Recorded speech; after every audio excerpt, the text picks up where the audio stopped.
Quatro contos. Adaptação Paulo Sérgio de Vasconcelos e Rogério Rafis. Editora Sol, canal Le Conde. O conto é de Edgar Allan Poe, A Carta Roubada. Caros ouvintes, caso gostem do que aqui é lido, por favor, adquiram o livro. Caso gostem do meu trabalho, venham auxiliá-los, se possível via Pix, apoia-se o Vaquinha. Os links estão no descritivo e centavos farão muita diferença. Então, muito obrigada aos que contribuem. Também é possível fazer diferença comprando livros que chegarão até mim pela lista de desejos da Amazon ou também tornando-se membro aqui do canal. Na comunidade de membros, você pode se tornar membro a partir de R$ 1,99 ao mês, podendo ser cancelada a assinatura a qualquer momento. Faça parte você também deste canal. Obrigada por aqui estarem, por escutarem. Eu desejo a todos uma boa escuta e eu conto com a curtida, o compartilhamento, o comentário e a inscrição de vocês, caso já não sejam inscritos, porque tudo isso faz muita diferença em termos de engajamento, disseminação desse conhecimento, caso você concorde com isso, é claro. Mais uma vez, muito obrigada. O conto é A Carta Roubada, por Edgar Allan Poe. Em Paris, logo após o anoitecer, no outono de 1800, desfrutava do prazer da meditação e de um cachimbo na companhia de meu amigo C. Augusto Dupin, em sua pequena biblioteca. Permanecemos por pelo menos 1 hora em profundo silêncio, e de repente se abriu a porta do apartamento e entrou um nosso conhecido de longa data, o Sr. G., chefe da polícia parisiense. Vinha consultar meu amigo sobre um caso que lhe estava trazendo muitos aborrecimentos. Se há algo que requer reflexão, disse Dupin, é melhor examiná-lo no escuro. É mais uma de suas esquisitices, observou o chefe da polícia. O Sr. G. tinha a mania de rotular como esquisito tudo aquilo que estava além de sua compreensão, e assim vivia em meio a uma verdadeira legião de esquisitices. Pôs-se a relatar o que se passara. Fui informado de que um documento da maior importância foi furtado dos aposentos reais. Conhece-se a pessoa que o furtou, pois ela foi vista apropriando-se dele. Trata-se do ministro D. que usou de uma tragédia tão engenhosa quanto audaciosa para roubar uma carta da maior importância. A senhora que recebeu a carta a estava lendo quando foi interrompida por um outro personagem, de quem ela desejava particularmente esconder seu conteúdo. Depois de tentar em vão guardá-la numa gaveta, viu-se obrigada a deixá-la aberta como estava sobre uma mesa. Nesse momento entra D. Seu olho de lince imediatamente nota o papel, reconhece a letra do sobrescrito que estava à mostra, percebe o embaraço da pessoa a quem a carta era endereçada e adivinha seu segredo. Enquanto conversa sobre negócios públicos, o ministro tira do bolso uma carta de aspecto semelhante e coloca ao lado da outra. Ao se despedir, pega da mesa a carta que não era sua. Sua dona viu o que acontecera, mas nada pôde fazer, pois havia uma terceira pessoa no aposento naquele momento, e ela não podia chamar atenção. Se a carta cair nas mãos de um certo alguém, cujo nome calarei, porá em xeque a honra de uma personalidade da mais alta hierarquia. Isso dá a quem a possua um poder sobre ela. A pessoa roubada precisa recuperar a carta, pois o ministro pode usá-la para fins políticos que a prejudiquem. Encarregou-me da tarefa. Não se poderia ter desejado ou mesmo imaginado um agente da polícia mais sagaz, disse Dupin em meio a um círculo perfeito de fumaça do seu cachimbo. Em primeiro lugar, realizei uma busca completa e minuciosa no palacete do ministro, disse G. A dificuldade inicial era penetrar lá, mas eu sabia que o ministro costumava se ausentar de casa frequentemente por toda a noite, e eu tenho chaves que podem abrir qualquer imóvel de Paris. Minha honra e minha reputação estão em jogo, além de uma boa recompensa. Investiguei todos os cantos do edifício em que pudesse estar escondido o tal papel. Mas será que a carta não está escondida em outro lugar? Sugeri. É importante que o documento esteja sempre à mão para ser apresentado a qualquer momento. É tão importante isso quanto possuí-lo, respondeu G. Então é óbvio que está em sua propriedade, observei. Quanto à possibilidade de ele a estar levando consigo, é algo que devemos considerar fora de questão. Totalmente, disse o chefe de polícia. Por 2 vezes, meus homens se fingiram de ladrões, detiveram-no na rua e o revistaram cuidadosamente, sem nada encontrar. O senhor, então, nos contará em detalhe a revista no palacete do ministro, disse eu. Procuramos por toda a parte, disse G. Tenho uma longa experiência em casos assim. Vasculhei o prédio todo, aposento por aposento. Examinamos todas as gavetas, toda a mobília. Usamos um microscópio potente para observar qualquer alteração recente que tivesse sido feita nos móveis para esconder a carta. Examinamos a casa toda. E depois, até mesmo as 2 casas vizinhas, também com um microscópio. Vasculhamos os papéis, os livros, os tapetes, o papel das paredes e nada. E agora, Dupin? O que eu devo fazer? Realizar uma busca minuciosa na propriedade do ministro. É totalmente desnecessário. Tenho certeza de que a carta não se encontra ali. Não tenho outro conselho melhor a lhe dar. O senhor tem uma descrição pormenorizada da carta? Sim. E o chefe da polícia tirou um caderninho e leu uma minuciosa descrição da aparência interna e especialmente externa do documento furtado. Depois disso, partiu, mais abatido do que jamais o vira antes. Mais ou menos 1 mês depois, fez-nos uma nova visita. Bem, G, e quanto à carta furtada? Perguntei. Convenceu-se finalmente de que não é fácil superar o ministro em astúcia? Maldito seja! Examinei o apartamento de novo, como o Dupin tinha sugerido, mas foi inútil, como eu previa. De quanto é a recompensa? Perguntou Dupin. Uma bolada. Estão oferecendo o dobro agora. Eu daria do meu próprio bolso 50.000 francos para quem conseguisse trazer essa carta para mim. Nesse caso, disse Dupin, abrindo uma gaveta, Você poderia muito bem preencher um cheque com essa quantia para mim. Depois que você assiná-lo, eu lhe entregarei a carta. Fiquei surpreso, mas G parecia fulminado, sem conseguir falar, olhando de boca aberta e olhos arregalados para meu amigo. Por fim, preencheu e assinou um cheque de 50 mil francos e o entregou a Dupin. Este o examinou cuidadosamente e o pôs em sua carteira. Depois abriu uma gaveta, tirou a carta e entregou-a ao chefe de polícia.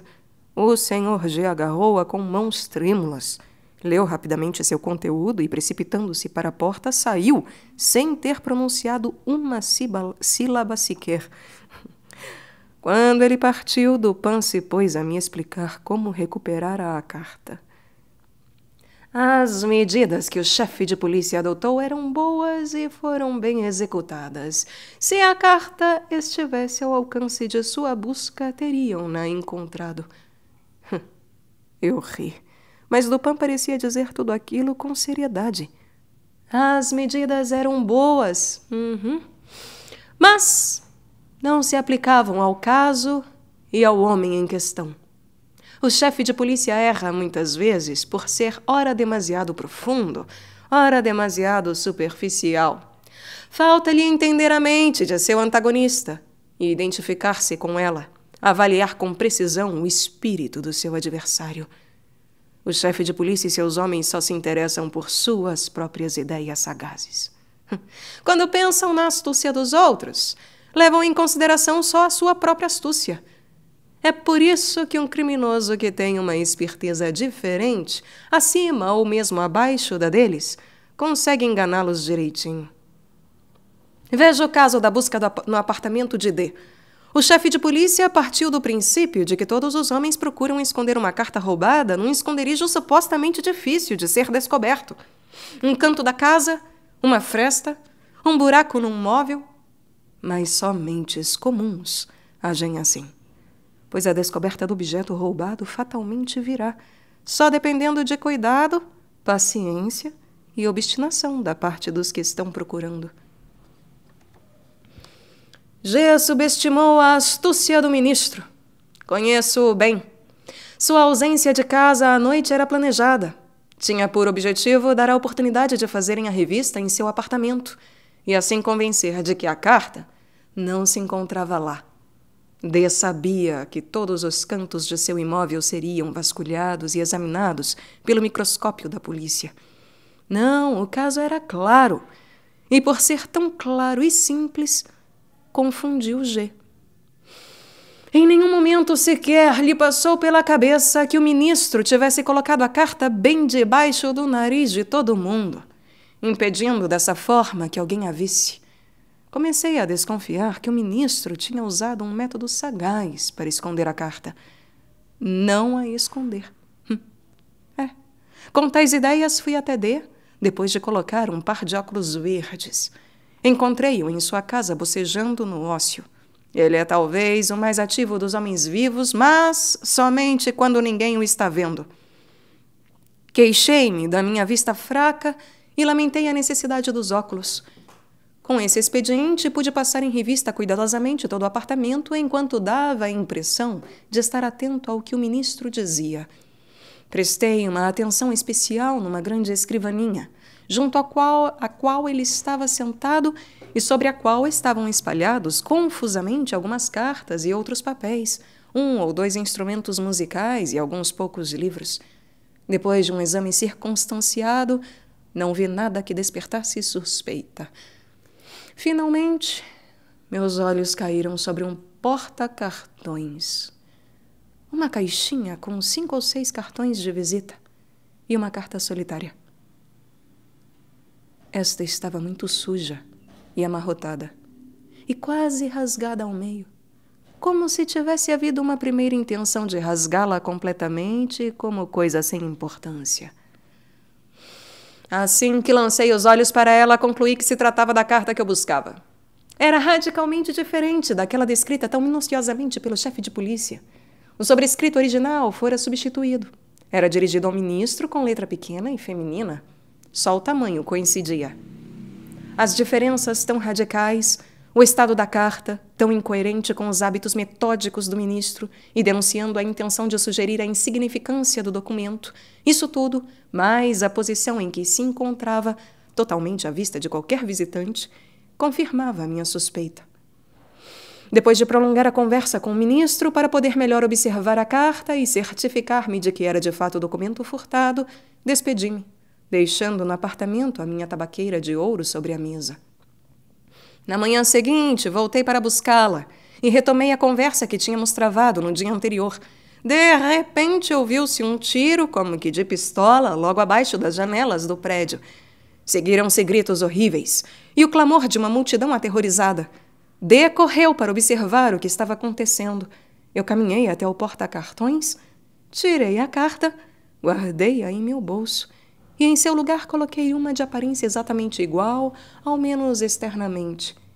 O distúrbio na rua fora provocado por um homem que fez um disparo em meio a uma multidão de mulheres e crianças. Provou-se, porém, que o fizera sem bala. E o sujeito foi liberado, tido como um lunático ou um bêbado.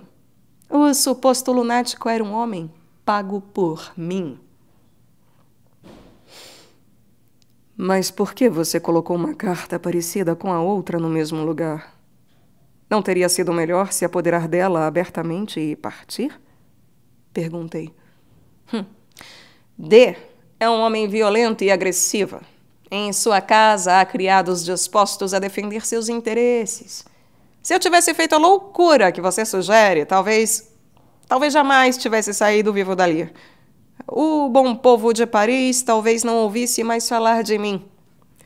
Mas eu tinha um motivo a mais para agir assim. Você conhece minhas simpatias políticas. A esse respeito, ajo como partidário da senhora em questão.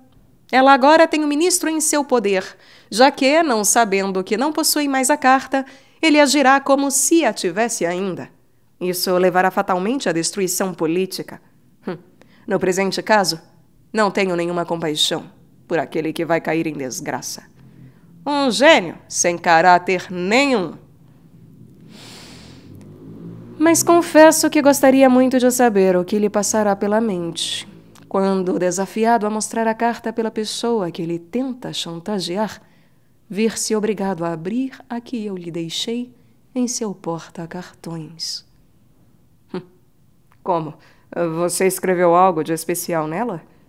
Bem, teria sido um insulto deixar o papel em branco. D, em Viena, aprontou-me uma boa, e eu lhe disse, bem-humorado, que haveria de me lembrar daquilo. Achei que seria uma pena não lhe dar um indício sobre a identidade da pessoa que lhe foi superior. Por isso, copiei alguns versos com minha letra, que ele conhece muito bem. Um plano tão funesto, se não é digno de Atreu, é digno de Tiestes. Edgar Allan Poe. Edgar Poe nasceu em 1809, filho de um casal de atores pobres.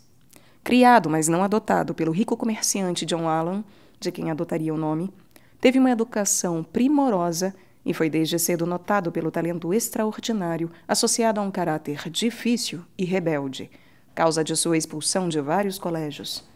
Em consequência de desentendimentos, rompeu com seu pai de criação e procurou viver como escritor e jornalista. Em 1836, casou-se com uma prima, que ainda não completara 14 anos de idade. A figura da jovem esposa, beleza destinada à morte prematura, somou-se em seu mundo imaginário à tênue figura da mãe perdida na infância. Enfrentou enormes dificuldades, agravadas pelo alcoolismo.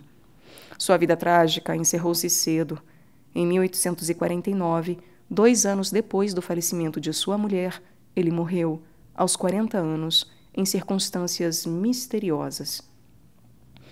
Edgar Allan Poe é o primeiro grande escritor americano.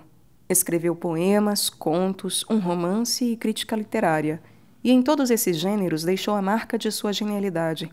Seus contos, porém, são a parte central de sua produção. Ele é um mestre estupendo do conto fantástico e de terror, assim como do conto de mistério e raciocínio. Neste último caso, inclui-se A Carta Roubada, cujo detetive Dupin é um precursor de Sherlock Holmes de Arthur Conan Doyle.